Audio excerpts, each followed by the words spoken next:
Hi there, it's Kevin with Gone Rogue Games / Rogue Deck Builder here with the best way to play Dominaria United or just Magic the Gathering in general. So I am a limited player at heart. Yes, I started a channel called Rogue Deck Builder, which is all about building brews.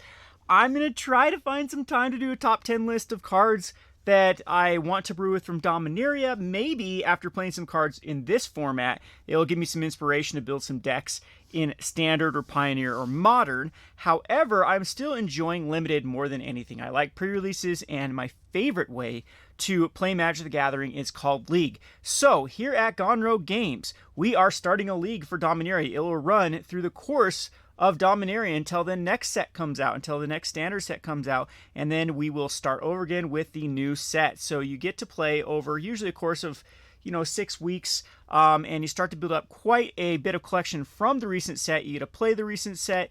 At first, you start out with just a Dominaria pre-release kit. You open it up and you create a deck. So that is what I did here.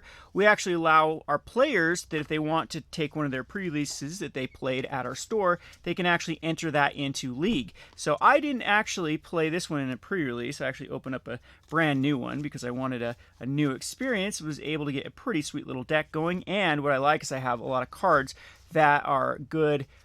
They don't work right now because I still have enough cards to make them work, but like I got this nice little Jund strategy that I'll show in a second that I think is going to be fun to play. So if you are a local, you can come down here, and the entry fee is just a pre-release kit. We charge $30 for the pre-release kit, the entry to the league. You get the opportunity to buy a pack every week to add to your pool, or every 3 losses, you can also add a pack to your pool. So what I like about League is it keeps things competitive. If you're not the best player, you're going to be losing more, which gives you more opportunities to get packs that will then get your pool, your card pool is a little bit stronger. At least you have more cards to work with. And if you are a good player, I mean, it just evens the playing field. You're not stomping people every second. And what I really like about League is it feels like being a kid again, with starting a fresh new collection with Magic the Gathering. Some of my favorite nostalgic memories is mowing a lawn and getting paid to mow the lawn, and then being able to go buy a booster pack, and then that's the only way I was upgrading decks back in the day. Or my particular experience is I would starve myself. So I think my parents would give me $2 a day. That's how old I am. Kevin's so old. They give me $2 for lunch, because I think that's how much lunch cost at our school. So I could either buy the school lunch for $2, or sometimes they had like other things you could buy, like a slice of pizza or something like that you could go get. And I remember I'd starve myself for lunch, so I'd try to eat a massive breakfast so that I wasn't hungry by lunch, and I'd pocket that $2, and then at the end of the week I'd have $10 to spend on Magic the Gathering. And I think back in the day, packs were like $2.69 a pack or something. I remember we went crazy because alliances were like $6 a pack because they were super rare to get. So the store was charging $6, and we thought that was like a small fortune to pay for Magic the Gathering. But anyway, it was really fun to then save up for a new pack and then open a pack and be like, oh wow, I got a card that could actually work for my deck. You get that same nostalgic experience with opening packs, and then be like, okay, I hope I get something that can go in this deck, or I hope I can get a card now that will make this Jund strategy work. And that excitement is there, like you were a kid again. I'm telling you, opening up packs is boring. I was gonna open up these packs on these Pokemon packs on camera, and I was gonna open up some more Dominaria, and I'm like, I am just so tired of opening up and sorting cards that they're just going to go in a binder and I'm never going to use them. Or I mean, if I do, like that, something with owning a card store, we get so much trade-ins too. Pretty soon we have the complete set pretty easily, and so it's just the fun of opening cards is gone. It is just work now. It's horrible, but opening cards that go in a particular pool to build decks is incredibly fun, and I highly encourage you, if you are local, get your butt down here, sign up for League. Let's play League. Come on, let's quit playing this boring ass Commander and all this other stuff that you want to play. Draft is fun too. I'd love to draft. Unfortunately, it's hard for us to get drafts going here at our local store because everyone just wants to play Commander, but this is a pretty fun way to play. You can actually do this with Commander. We've done it in the past. I think this is a good set to do with Commander, and it plays the same way, except you're playing in 4-man pods. And same thing, get a new pack every week or every 3 losses. Actually, we do it with like a point system. If you get knocked out first, you can actually buy a new pack, and then the pool gets pretty crazy pretty quickly. So anyway, enough chattering. Let me show you the deck that I've built. And then we're going to add a pack that I just opened and see what we're going to work with. So let me hurry and get the lands. I didn't come prepared this way. So I ended up building a blue and red spells-based deck with my pool because I got a lot of interesting cards here. I think the promo, the promo was this Hadi Jin, which is just an insane card. I think this card is just super, super powerful. Okay, so I am splashing black because we just didn't get enough spells that really worked with it. So there were some pretty good black spells. And I'm splashing these lands to pay for kicker costs. Like there's a couple spells that can add white in the kicker, so it's not that necessary. So the little theory of this particular deck is just going to be, it's going to be playing spells. So let's find the key cards here. That is going to, there's a bomb that I opened with the Shivan Devastator, so that's of course a really good limited card. But let's go spells and the things that work with spells. So it's basically built around these dudes that really, really work well with these spells-based strategies. So we got a lot of spells that work with it, and these dudes that are really, really good. So we got two of the Djinn of Fountain, which kind of a overcosted card for 6 mana, but then when you start casting spells, you can either flicker it, you can scry, or you can get +1/+1. So it's a good little finisher. We actually have 2 of them, which is great evasive card, and it's easy to protect itself with any spell. Of course, the Hadi Djinns are big bomb here because you can cast it later and it'll be huge with all the spells you've cast. Then we have the Battle Mage Captain, which again gives all creatures +1/+0 and gains trample until end of turn for 2 mana, not bad. And we have 2 of the amplifiers, which are really cool because they can bounce a card back to your opponent's hand, or you can and then +2/+0 every time you cast an instant or sorcery. So it works on that theme. And then we have this dude, whenever you cast an sorcery, so I'll put a +1 counter. So that's kind of the theory of this deck. Is then we have the Pixie Illusionist, which helps fix because you can turn a land in any basic land type of your choice until end of turn. And then, I mean, we're not going to run the kicker. It's just a nice little evasive flyer, 1 mana. I mean, it's something that probably wants to be replaced, but right now it's pretty good. We have the Micromancer, which can go search for a 1 mana spell in the deck. So in this one, it can go get a few cards. There's not the biggest options in here, but we have the Flowstone Infusion. We have 2 of them, and we also have a Timely Interference, which I think that 3 options for 1 card I think is fine. I think that most times you play it, it's going to be a 2-for-1 there. And then the rest of this deck is just like every spell possible that we drew into. So Throw Possibility, Battle Rage Blessing, Aggressive Sabotage, Tolarian Geyser, that's why the white is in there splashed, the Jaya's Fire NATO, another Geyser, Impede Momentum, and the Espionage. So we're just trying to cast some spells, get some advantage out of our spells. A lot of spells are 2-for-1s. And then I am also splashing this dude, which I don't know if it's worthwhile to put the Garna Bloodfist of Keldon here, but it was just kind of awkward with all the other options we have in here. I mean, this is just a solid card, 4/3 for 4 mana, and then whenever the creature dies, at least you get some value out of it. So the other card I thought about was maybe the Keldon Strike Team. It's just a 3/1 haster, gives everything haste as well. And the White Kick is pretty good too. It has some synergies with the captain for sure by putting out those soldiers and then being able to pump them. But I don't know. I don't know if that's the right route to go. Of course, we could just go a Goblin Picker if we just want a bear and discard a looting ability. Jora Ageless Innovator could just be a 2/3 for 2 mana. Oh, there goes all my cards on the ground. He threw it on the ground. But this is just a 2/3 for 2. I don't really have any. I mean, there's no artifacts in here, so it's kind of worthless for the activated ability. So at that point, you got to value whether or not a 2/3 is actually worth it or not. Had some artifacts in here.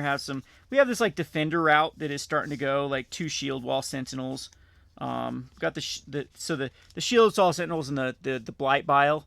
So I mean, we have that like defender strat that we could go into later on. Our black's actually looking okay.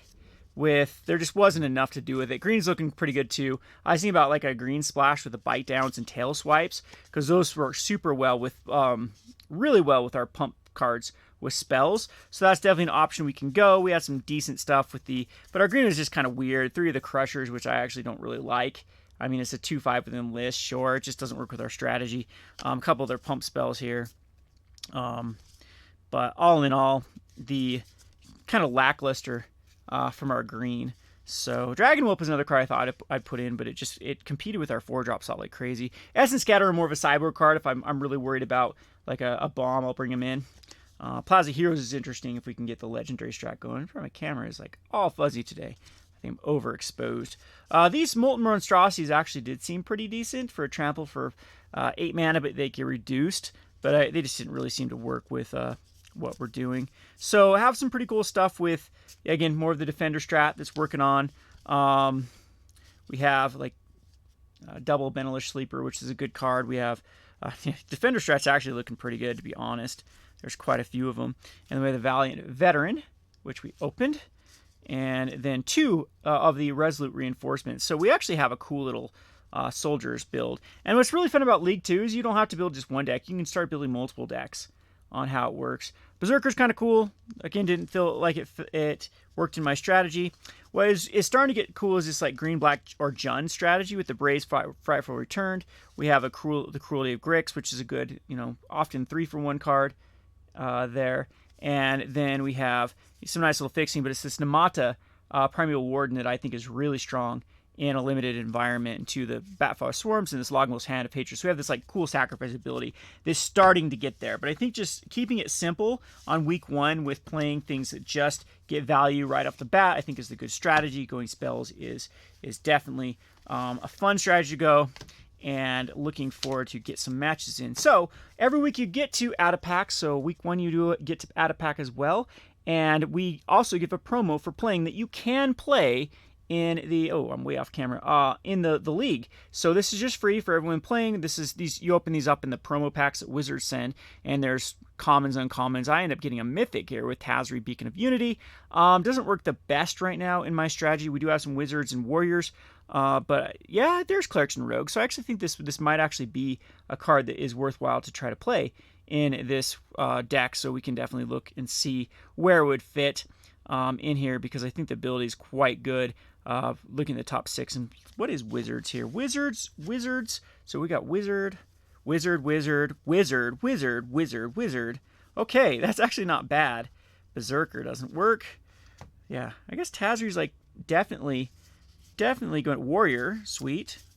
Warrior works. Artificer doesn't. Cleric. So wow, warrior, bunch of warriors. Druids don't work. Rogue, wizard, cleric, soldier, womp womp, soldier, cleric, knight doesn't work, soldier doesn't work. Not bad. We got definitely some good stuff that it could work with Tazri. So that was one of our first picks there. Don't want the art card, don't want the land. Got another Hunted Mire, which helps with fixing. That will be nice. This little kicker card is actually really strong with the Urborg Repossession, because it's often a 2-for-1, and then the Tribute of Urborg, that will definitely go in our deck. I think that will replace some of the weaker cards, maybe to add another spell. Artillery Blast is always good. Fires of Victory could definitely go in our hand, as it is a nice little draw spell plus doing damage to opponent or creatures. The Phoenix Chick definitely works out as well in there, so we're going to add that to our deck. And Nishiba Brawler, that will be good for like a green deck. Another Lagomos Hand of Hatred, so we have a really good sacrifice going on. We have a Radicalishan Warlord, which is okay. It's a decent card, especially if you're in the domain strategy. Wow, there's our mythic. It's a Silverback Elder. So 5/7, whenever you cast a creature spell, destroy an artifact enchantment, look at the top 5 cards of your library, put a land among them on the battlefield tap. Dang. And you gain 4 life. That's pretty strong. Wow, Silverback Elder is a very strong card. Really cool card. Wonder why this isn't seeing some standard play. It's a 5/7. I guess it just doesn't have any trample or reach or anything like that. But it starts to get value immediately when you start to cast some green spells. Or some green. That doesn't need to be green, just in creature spell. So, dang, there could be some wombo combos with this sucker in Commander for sure. So, and a Captain's Call. And we got a list card with Vivictus Asmati. So set boosters are eligible. Typically, I like to tell people to keep it within Dominaria, but you can do what you want in this league. You can buy whatever packs you want in it. So we have Vivictus Asmati, which is really good for a Jund strategy. Whenever it attacks, each player chooses target permanent that player controls. Those players sacrifices those permanents. Each player who sacrifices a permanent this way reveals top cards of the library and puts it on the battlefield. Yep, so that is pretty cool. Pretty cool to add to our 6/6 flying. Definitely a good card that could force me to go into like a Jund-based strategy. I mean, both of these are just boss for that Jund-based strategy. So we'll probably build 2 decks there. So anyway, highly, highly encourage you. Go to your store, tell them to start League. It's fun. We just keep all the cards here. I mean, if people want to cheat in League, right now we don't have like a prize support. We used to have a prize support at the end of the, but it kind of killed the whole flavor of League, was just to be casual. But it depends on how competitive your group is. But we used to do like a booster box for the winner at the overall league, so that kept people playing. And but we had to adjust the rules so it wasn't just the person that played the most. We did like a small little tournament at the end, like the people with the best, that are eligible with the best win percentage that played enough games is how we did it. Well, I could then do like a tournament at the end and then see who would win. Or I think we've done a lot of like free entries in the next league, or free entry into a draft, or free entry into the next pre-release that we've done for these leagues. So pretty fun. If you are a store owner, it's a great way to sell packs, because people that don't usually buy packs love to buy packs for League, because again, it gives that nostalgic type feel of actually opening up a pack and having it being useful, actually doing something, rather than just hoping to get like a mythic or a chase card. And especially in this day and age where we're into textured foils and etched foils and stuff, now like packs are completely the wrong route to go. Just buy singles for what you want. Let the collectors chase for those cards. But this does give utility to packs in a way that is now starting to become forgotten, which is just opening up packs and playing with the cards you actually open, people. It's fun. It's the best way to play Magic. Highly encourage you to do it. If you're local, get your butt down here. Sign up for League. No excuses. I'm tired of hearing your excuses. I don't care. Let's play. Let's get this our play group back up and running with the League. It's been Kevin with Gone Rogue Games / Rogue Deck Builder. Thanks for watching.